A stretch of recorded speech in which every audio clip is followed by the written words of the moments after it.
উনি ওনার যে স্ট্রাগল, আপনি যদি দেখেন 5 দশকের স্ট্রাগল এবং ওনার যে স্যাক্রিফাইস, এটার মাধ্যমে উনি আসলে জাতির সবার কাছে উনি একটা মানে অবিসংবাদিত নেতা হিসেবে এমার্জ করেছেন। আপনি যদি তার স্ট্রাগলটা দেখেন, উনি এরশাদ বিরোধী আন্দোলনে ওনার ভূমিকা ছিল সবচেয়ে বেশি, উনি নেতৃত্ব দিয়েছেন। তারপরে আপনি দেখেন 2007-08-এর ক্ষেত্রে যখন দেশকে একটা মিলিটারি শাসন একদম চাপিয়ে দেওয়া হয়েছিল, একদম খুবই একটা ন্যাক্কারজনকভাবে, উনি কিন্তু দাঁড়িয়ে গেছেন যে না, এটার এগেনস্টে। ওই সময় দেখেন ওনার রাইভাল যারা, তারা অনেকে কেউ কেউ বিদেশেও চলে গেছেন, উনি কিন্তু এখানে ছিলেন, লড়ে গেছেন। তারপরে ওইটাও শেষ হয়েছে। তারপরে শেখ হাসিনার পুরো 15.5 বছর ওনার যে স্যাক্রিফাইস এবং ওনার যে আন্দোলন, এটা তো কল্পনা করা যায় না। আপনি দেখেন 2017 সালে উনি লন্ডনে গিয়েছিলেন, আমার মনে হয় যে অগাস্ট মাসে, আমি তখন এএফপিতে জার্নালিস্ট। তো তখন অনেকে, আমরা যেটা জানি, অনেক লয়ার বলছিলেন যে ওনার আসা উচিত হবে না, আসলেই ওনাকে জেল দিয়ে দিবে শেখ হাসিনা। একটা পুরো শ্যাম, একটা পুরোপুরি একটা ফার্সিকাল একটা কোর্ট, ক্যাঙ্গারু কোর্টের মাধ্যমে এটা জেল দিয়ে দিবে।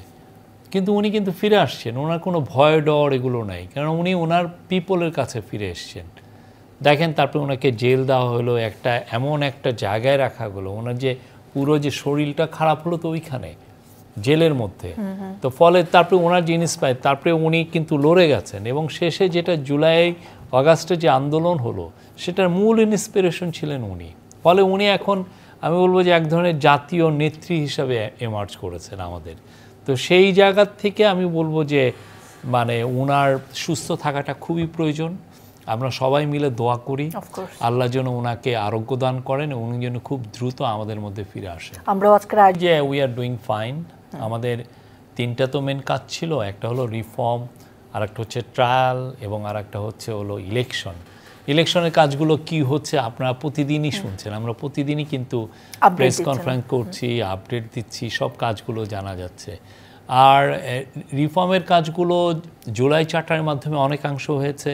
কালকেও আপনি দেখলেন যে একটা যুগান্তকারী একটা অধ্যাদেশ জারি হয়েছে, এই যে সুপ্রিম কোর্টের ইন্ডিপেন্ডেন্ট সেক্রেটারিয়েট, সুপ্রিম কোর্ট যে আলাদা, এই যে আমাদের 54 বছর ধরে এক ধরনের টানা পড়েন লেজিসলেচার বা যেটা অ্যাডমিনিস্ট্রেশন, দেখা যাচ্ছে যে গভর্নমেন্ট সরকার খুব অযাচিতভাবে কোর্টকে তার কন্ট্রোলে নেয়, নিয়ে যেটা হয় যে অপোজিশনকে অপদস্থ করার জন্য এটাকে ইউজ করে টুল হিসেবে, বা অপোজিশনকে ক্র্যাকডাউনের ক্ষেত্রে।